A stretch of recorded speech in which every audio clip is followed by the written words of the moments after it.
twice a week. I'm about to be your grown. I can't do this anymore, man. Fuck Corona.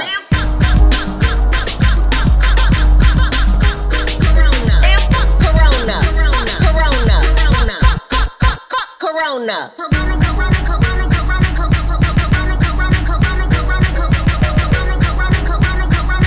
Can't do this anymore, man. Fuck Corona. Hey bitches, it's Holland.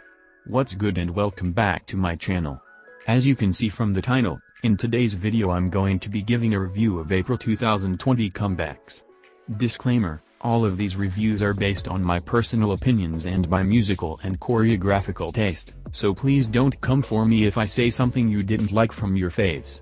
This video is probably going to be long because this month had a lot of comebacks, so grab a drink, grab a snack, and let's get into the tea. First is I-DLE's Oh My God.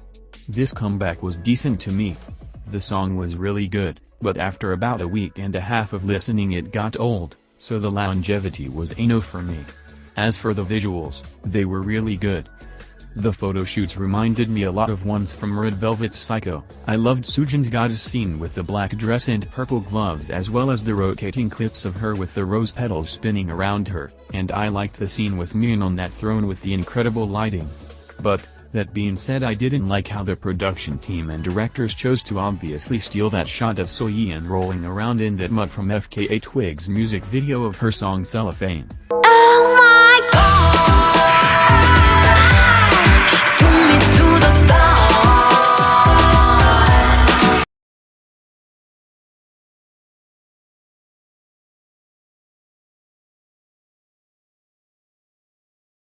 I was like, really?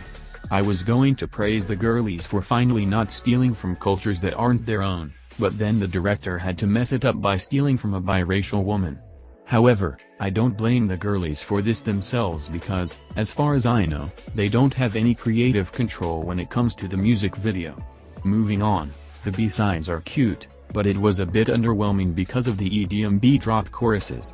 Finally, the choreography was a bit underwhelming, but I understand why, because the melodies in this song are somewhat challenging. Also, I literally choked when Soojin gilded her hands on the dancer's chest.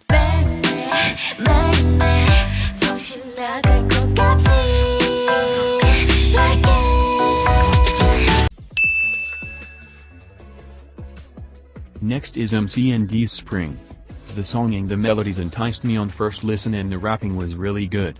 In fact, I feel like Bik is probably my third favorite male fourth-generation rapper, with Woojin from AB66 being first, and Dohyun from MCND and Chingbin from Stray Kids being tied for second. Also, in my opinion, I feel like they are the most stable fourth-generation rookie group so far.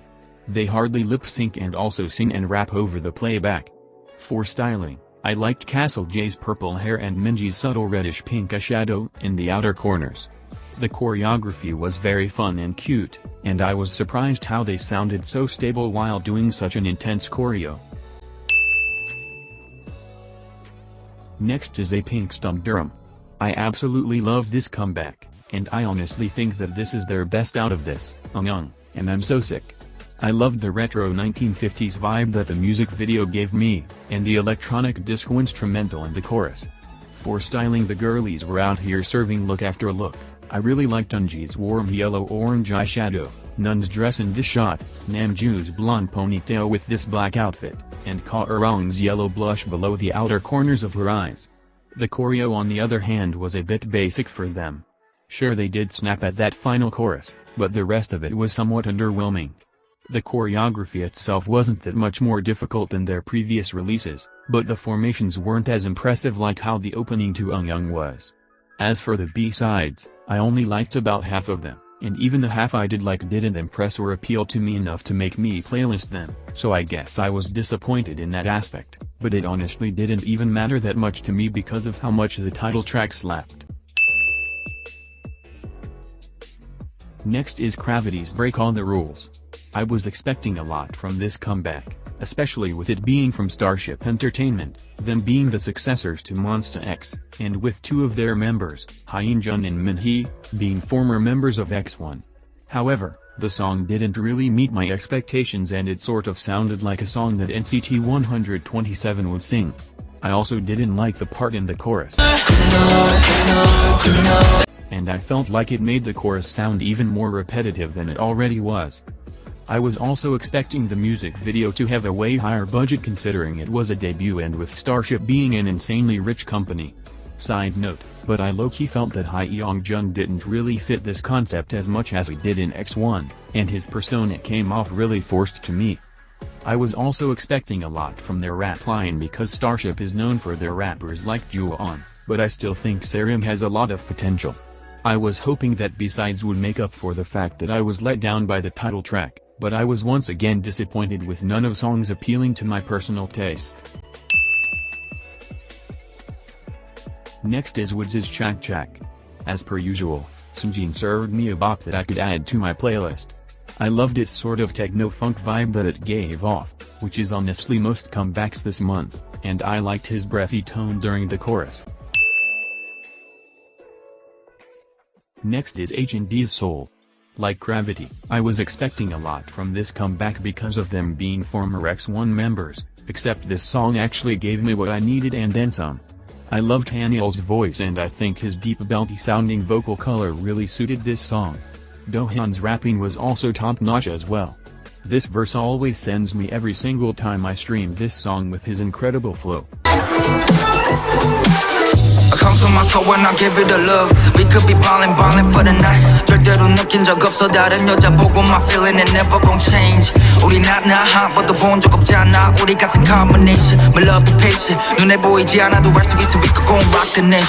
For the styling, I liked the red highlights in Haniel's hair and the Balenciaga choker he wore in the beginning of the video. I also think the usage of magenta, red, and blue lighting fit the song very well. The B-sides sadly didn't appeal to me as much as the title track did, but I did like Toward Tomorrow and the instrumental during its chorus. Next is Bandit Children. This song was absolutely incredible. I loved the way they sang over that hip-hop and R&B instrumental. Their vocals glided over it like butter on toast, and it reminded me a lot of something that Red Velvet would sing. I've recently been loving their sort of abstract music videos because it shows that you don't have to have a super expensive music video for it to be good. They and Luna are my favorite fourth-generation girl groups in terms of vocals. Next is GOT7's Not by the Moon. I was pleasantly surprised by the comeback because last year the songs that they released didn't have much longevity, and I would get bored of them within a few days, but this song actually stuck with me.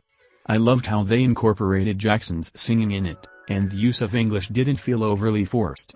The styling on the other hand didn't really interest me because it reminded me a lot of what I've already seen in other boy groups, but I did like JB's long hair, mainly because it reminded me a lot of Junji from Only One Of. The B-sides were impeccable and I loved them all equally. Next is Solar's Spit It Out. At first, the song didn't really interest me, and I felt as if the teasers catfished because the intro had more a hip-hop beat when in reality, the song was actually more of a Latin one. But now the song has finally warmed up to me with my favorite part being the bridge before the final chorus. Solar really snapped with this styling though. My favorite look was the green dress with the black lipstick. Lastly, the choreography was simple, but it went with the song so I didn't really mind. Next is NCT Dream's Writing. I really liked this song. My favorite part is the melody and this melody in the chorus, like SM stay serving me melodies.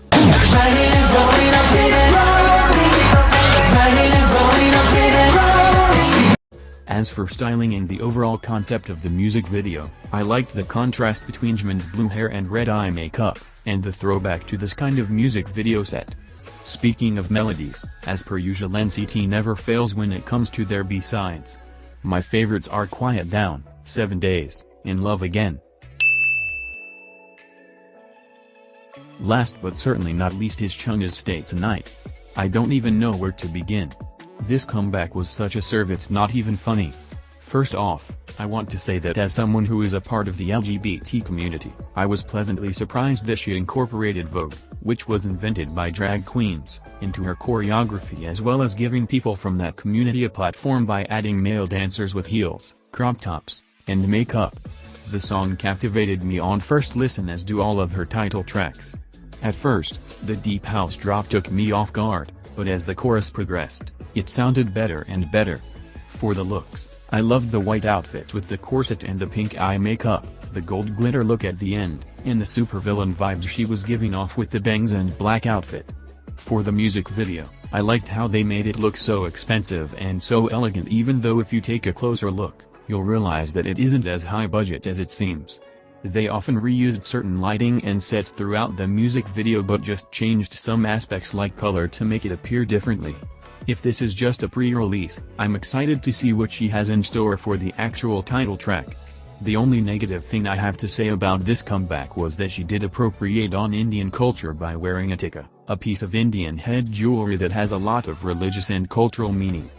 I'm not going to speak on it too much because I myself am not Indian, but you can do more research on your own if you would like to look into it. Okay, this is the end of the review. Thanks for watching. If you would like to purchase a personal tarot card or astrology reading from me, click the link in the description to purchase one. Be sure to comment, like, and subscribe. And remember to stay snatched.